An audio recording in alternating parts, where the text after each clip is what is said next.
আজকে আপনাদের সাথে শেয়ার করব ভীষণ মজার একটা রেসিপি।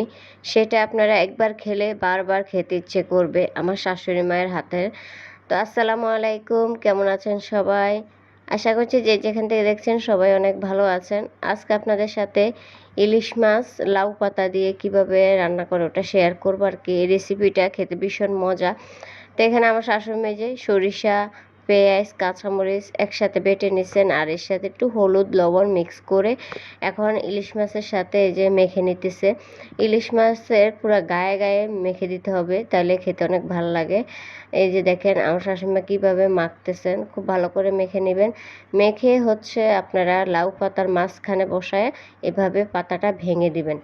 এই রেসিপিটা কিন্তু খেতে অনেক মজা লাগে, অনেক মানে আপনারা যদি একবার খান আবার খেতে ইচ্ছে করবে আপনাদের।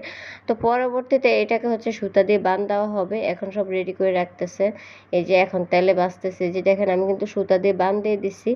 তো আমরা শাশুড়ি বউ দুজনে মিলে করছি, আমি হচ্ছে গিট বাঁধতেছি, মা ধরছেন।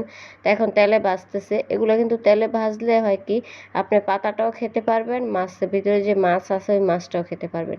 এই যে দেখেন রেডি হয়ে গেছে। ভিতরে মাছটা খেতে না অনেক মজা লাগে। আপনারা একবার ট্রাই করে দেখবেন, খেতে অসাধারণ।